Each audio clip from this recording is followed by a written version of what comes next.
¿En qué anda la UNL?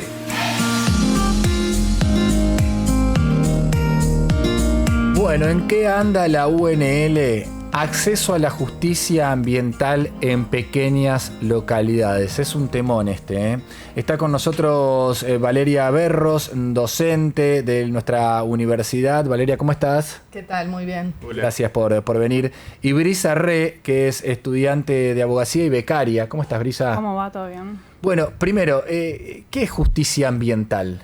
Bueno, la justicia ambiental es un concepto bastante amplio. Nosotros trabajamos con justicia ambiental y ecológica, que tiene que ver con el reconocimiento de derechos ambientales, de vivir en un ambiente saludable, y se vincula con cómo las poblaciones participan también en la toma de decisiones en materia ambiental, cómo acceden a la información y cómo acceden a la justicia ante conflictos que impliquen afectación del ambiente.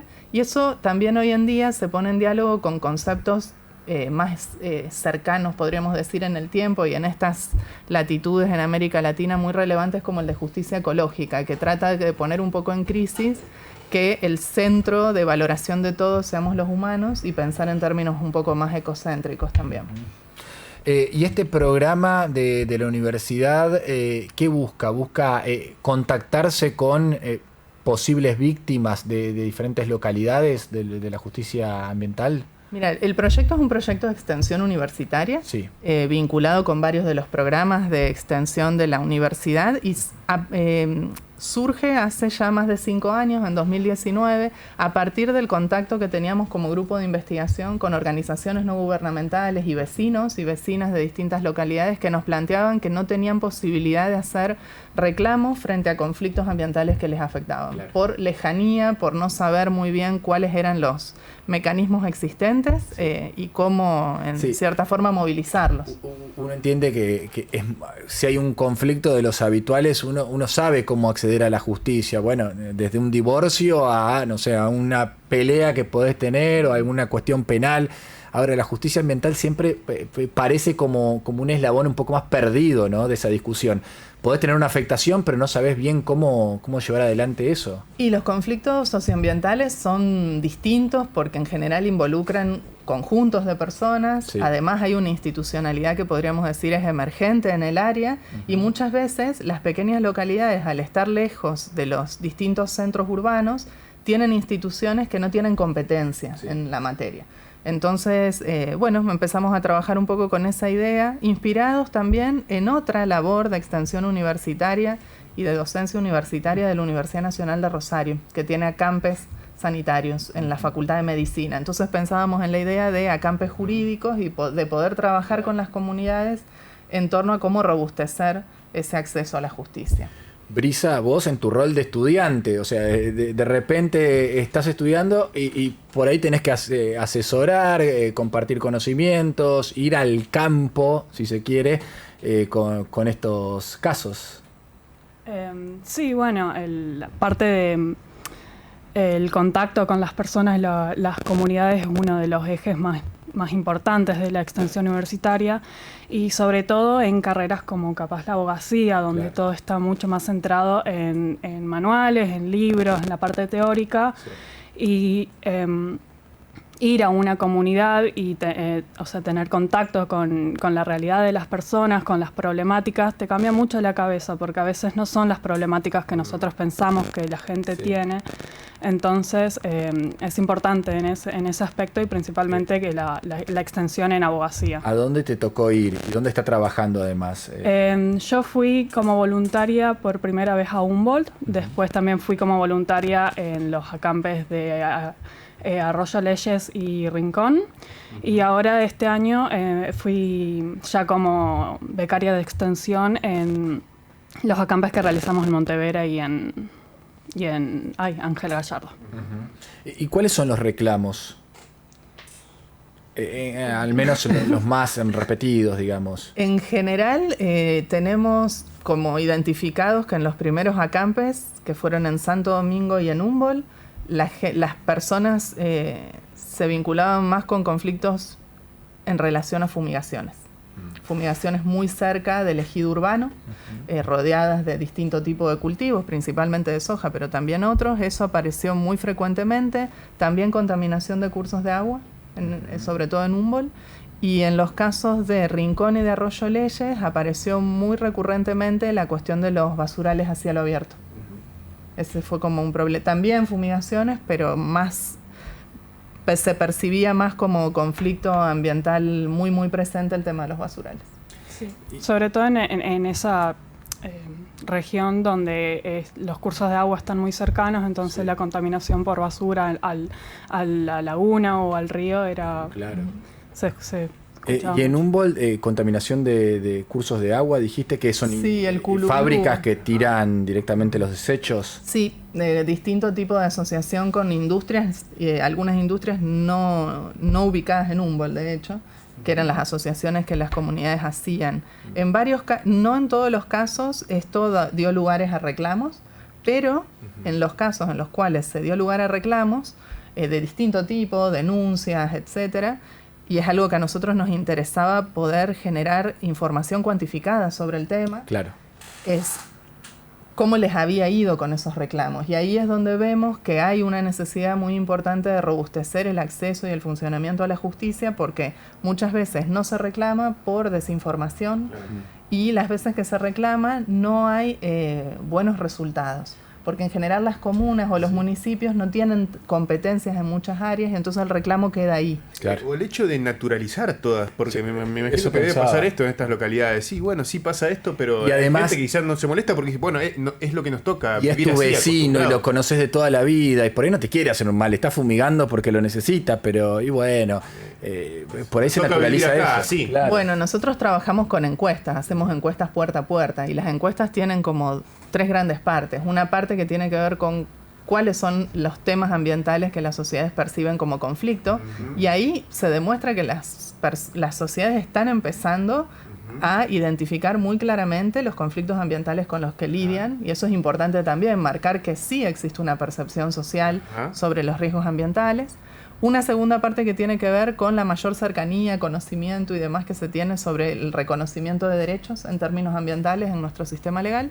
Y una última parte que tiene que ver con el acceso a la justicia. Claro. ¿Pudiste hacer un reclamo? ¿No? ¿Cómo te fue? Ahora, ¿los reclamos son siempre judiciales o por ahí se trata de una mediación? O administrativos. O algo propuesto por ustedes. A ver, hablemoslo, porque es tu vecino, por ahí te va a entender, corre tantos metros su fumigación y ¿cómo es? En realidad las fumigaciones están reguladas, entonces no es tanto lo que quiere hacer el vecino, ¿no? Sino que hay una legislación que se tiene que cumplimentar. Sí. Y respecto de los reclamos hay un montón de posibilidades. Algunos tienen que ver con reclamos más administrativos ante distintas instituciones del Poder Ejecutivo, sobre todo provincial, y otras sí ya tienen que ver más con el Poder Judicial y el rol de las fiscalías y también las acciones judiciales. ¿En cuántas localidades ya trabajaron? 6. 6. ¿Y fueron al azar elegidas estas localidades o cómo es que cayeron en ellas?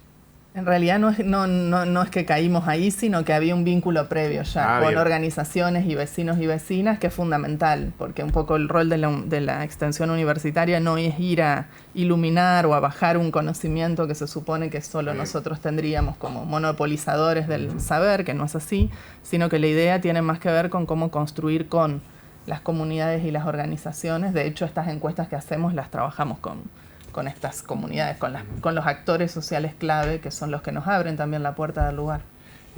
Me quedé enganchado con, por ejemplo, Humboldt y esto de tirar desechos al agua y demás. ¿Hay sanciones? ¿Se está trabajando? Digo, porque sanciones hay, pero digo, ¿se aplican las sanciones sobre estas empresas y son suficientes? Porque por ahí una empresa dice, ¿sabes qué?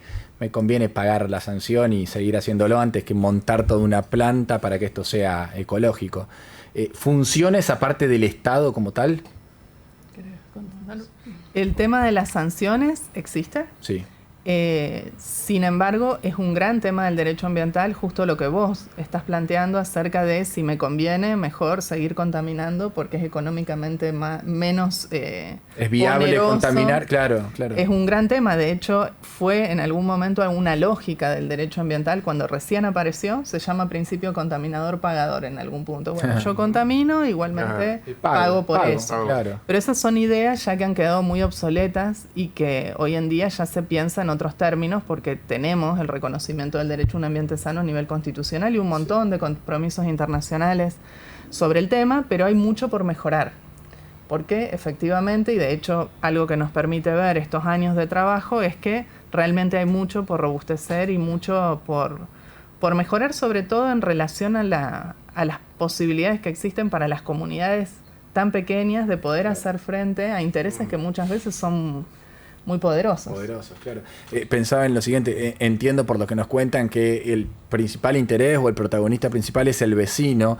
Ahora también debe haber por ahí funcionarios, un presidente comunal que no puede tocar directamente ese poder porque es por ahí la fábrica que le da trabajo a gran parte de su pueblo y demás, pero que se interesa también en esto de a ver cómo le encontramos una solución. ¿Se acercan además dirigentes políticos o es solo, tiene que ser el llano, el vecino solamente? Se acercan, nosotros siempre, de hecho, hablamos con las comunas o municipalidades correspondientes cada vez que realizamos alguna actividad y de hecho hemos tenido conversaciones sobre este punto en particular, que bueno, las comunas tienen unas competencias acotadas, claro, pero muchas veces no muchas veces, todas las veces son la institución a la cual las personas más recurren. De hecho, las encuestas así nos lo muestran de manera muy contundente. Entonces hay algo ahí para mejorar y lo hemos hablado con varias de las personas que son presidente o presidenta comunal, el tema de poder generar una mejora en ese sentido, cómo canalizar o cómo conducir esos reclamos que existan. sí. ¿De qué manera se contactan con ustedes? ¿Hay alguien en algún lugar diciendo, che, a mí me interesaría? ¿Se puede contactar directamente a alguien o ustedes tienen que, o sea, cuál es el camino para empezar a trabajar? Nos pueden contactar, de hecho muchas veces hemos comenzado a trabajar así. El caso de Santo Domingo y de Humboldt fue a través de contactos con médicos y médicas de la localidad que veían que había algunos problemas que estaba bueno empezar a trabajarlos de alguna manera interdisciplinarmente y a partir de un poco la lógica y la impronta de la extensión universitaria. Así que sí, hemos partido en general en todos los casos de esa manera, con contactos previos en el territorio. Brisa, pensaba lo siguiente, vos como estudiante, qué importante que la universidad se involucre, ¿no? Porque por ahí esta posibilidad no la tendría un vecino de un pueblo. Y ustedes llegan con conocimiento y que le pueden dar una solución a un tema que quizás lleva décadas. Sí, no, para el estudiante es muy importante y para el vecino también. De hecho, nos sucede que cuando mencionamos que somos de la Universidad Nacional es como que cambia mucho porque a veces que piensan que son encuestas de otro tipo. Cambia mucho la percepción. También para el vecino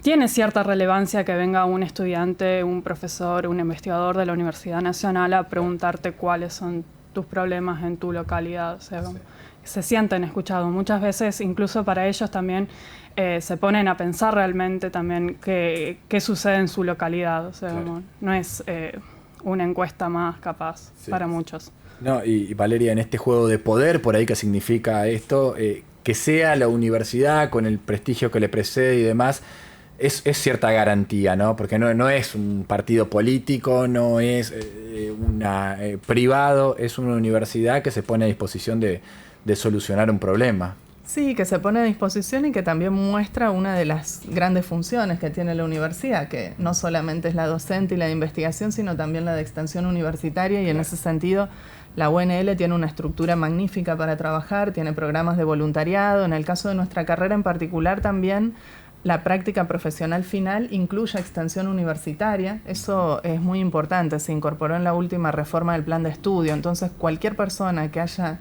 transitado la carrera de abogacía en la UNL tiene un acercamiento al territorio, sí o sí. Y eso la verdad que es importante señalarlo porque hay como un andamiaje muy relevante en la UNL en todo lo que tiene que ver con extensión universitaria. Chicas, muchísimas gracias por haber venido. No sé si llegaste a decir el contacto o de última lo reiteramos. ¿Cómo se contactan con ustedes? Nos llamamos Proyecto Meulen, tenemos redes sociales, nos encuentran así como Proyecto Meulen y también un email que es proyecto.meulen@fcjs.unl.edu.ar. Valeria, Brisa, muchas gracias. Muchísimas gracias a ustedes.